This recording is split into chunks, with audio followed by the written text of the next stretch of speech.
beli barang dan seterusnya. Inilah pendekatan APKO antara lainnya untuk menyantuni, untuk berjumpa dengan rakyat akar umbi di seluruh Sabah. Walaupun tidak semua kita dapat santuni dari satu daerah ke satu daerah, tetapi mengambil kesempatan dalam sambutan-sambutan rakyat, sambutan perayaan, sambutan kebudayaan. Inilah APKO yang kita adakan, meraihkan bersama rakyat di daerah-daerah. Kenapa kita memilih Tenam, saudara dan saudari? Karena dalam tempo 2 tahun selepas saudara Cikujuni telah kita angkat menjadi ahli lembaga pengarah di Yayasan Bina Rakyat, saya nampak prestasi dan sumbangan beliau menggunakan ataupun di atas kapasiti lembaga pengarah itu telah membawa banyak bantuan dan sumbangan kepada pembangunan pendidikan di daerah Tenam, di kawasan pedalaman dan di seluruh Sabah ini. Ya saudara dan saudari, tahun lepas kehadiran saya ke Tenam agak liwah, hampir ujung tahun baru sempat melawat Tenam. Saya mengatakan kepada saudara Cikujuni, saya menjadikan daerah Tenam daerah pertama yang saya lawati pada tahun 2025 selain daripada daerah Penampang dan daerah Petabun, dan hari ini saya tunaikan apa yang telah saya komitkan kepada saudara Cikujuni, saudara dan saudari. Selaku Menteri Pembangunan Usahawan dan Koperasi, saya telah memulakan pelaksanaan dasar pandang ke timur di kementerian. Dasar ini adalah polisi pribadi saya, pendekatan kepimpinan saya, karena saya percaya pemimpin Sabah yang diberi ruang untuk menganggotai kabinet persekutuan dan mengetuai satu-satu kementerian di persekutuan itu masih boleh membuktikan keupayaan untuk memberi fokus kepada Malaysia Timur, yaitu Sabah dan Sarawak. Sebab itu saya perkenalkan dasar pandang ke timur. Apa dasar ini, saudara dan saudari? Adalah untuk kita memberi ruang kepada kementerian, memberi perkhidmatan yang lebih baik kepada tuntutan rakyat selaku usahawan-usahawan, koperasi-koperasi, penjajar pendidikan kecil, para pelajar di Sabah dan Sarawak menggunakan kekuatan kementerian dan agensi-agensi. Untuk melaksanakan itu, saudara dan saudari, saya memastikan representasi rakyat Sabah dan Sarawak diwakili di dalam agensi-agensi ini. Disebut tadi Yayasan Bina Rakyat, saudara Cikujuni mewakili Sabah datang daripada Tenam. Amanah Ikhtiar Malaysia diwakili oleh saudara-saudari Mohina Sidong. Tokoh nasional diwakili oleh Rawindi ada di sini, dan Datuk Gilbert Shah dan Roger Setia. SMIKO kita ada Dewan Perniagaan dan Perindustrian Kadazan Dusun yang mewakili Sabah dalam lembaga pengarah.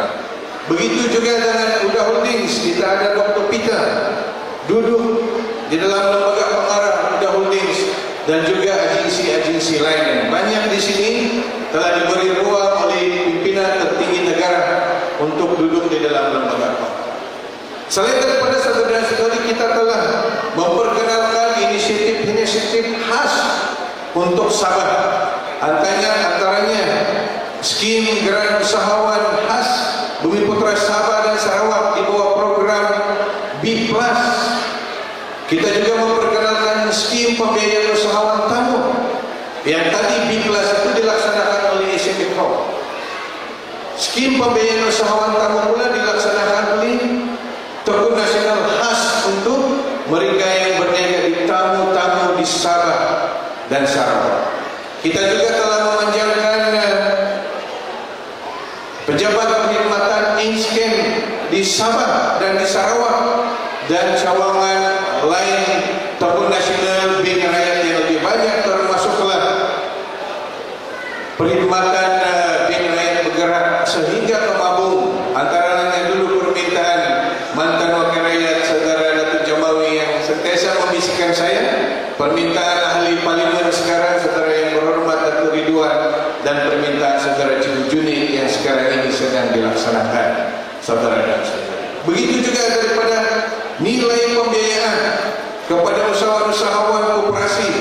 peniaga kecil. 2023 kita telah menyalurkan 953 juta ringgit kepada sekitar 53.000 usahawan dan koperasi di seluruh Sabah. Ini Sabah adalah yang ketiga tertinggi kalau mengikut data negeri saudara dan saudara.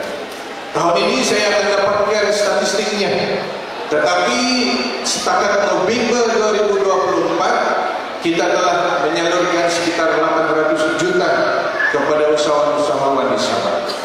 Inilah dasar pandang ke timur yang saya laksanakan di kementerian ini, dan saya memerlukan satu pasukan yang cukup baik, wakil-wakil Sabah di dalam lembaga pengarahnya, keluarga besar kaki tangan perkhidmatan awam kementerian, dan juga agensi-agensi.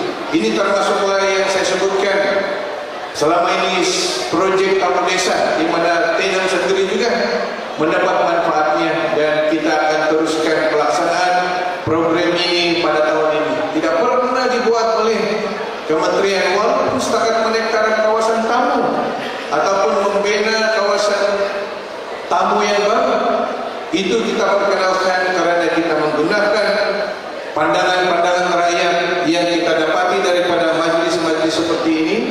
Kita angkat ke kementerian dan kita jadikan dia sebagai satu program yang disediakan dananya dalam belanjawan tahunan kerajaan persekutuan saudara dan saudara.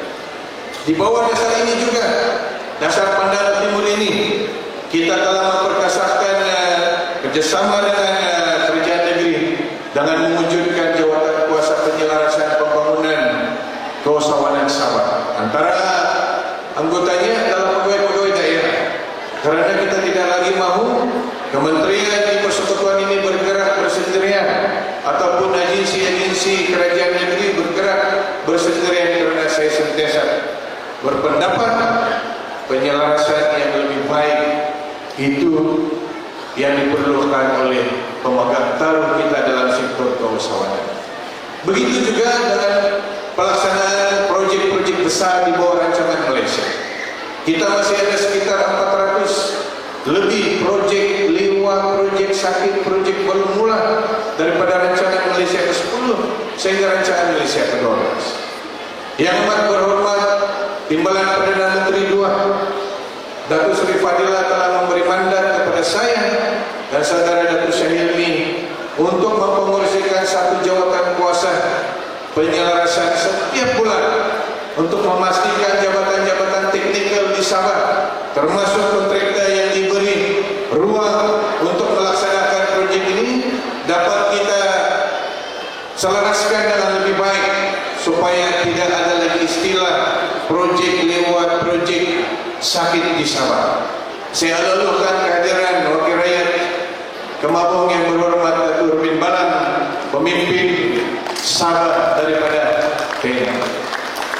Begitu juga dengan usaha untuk kita menoktahkan kemiskinan.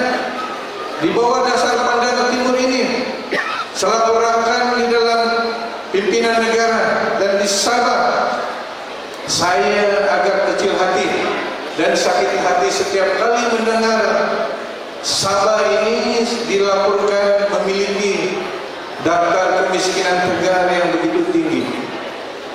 Dan daripada saya mencari ruang untuk mencari siapa sebabnya, kita perkenalkan inisiatif di bawah kementerian, program Ehsan Posko yang mana telah dilancarkan. Kita jemput yang terhormat Ketua Menteri Sabah melancarkan dana awal 3 juta ringgit yang akan dilaksanakan oleh Yayasan Bina Rakyat untuk membantu anak-anak yang berdaftar dalam e-kasih di 3 Parlimen pertama, pilot project, Parlimen Kota Merudu, Parlimen Kota Belud, Parlimen Kudat. Anak-anaknya kita akan bantuan pengangkutan supaya tidak ada alasan dan tidak ada sebab anak-anak ini tidak mau ke sekolah. Kita akan sediakan bantuan tuition, bantuan awal persekolahan, bantuan awal pengajian sebagai tambahan kepada bantuan yang disediakan oleh kerajaan. Kita akan sediakan bantuan pembiayaan apabila mereka melanjutkan pendidikan Divisi Pengajian Tinggi dan ahli keluarga.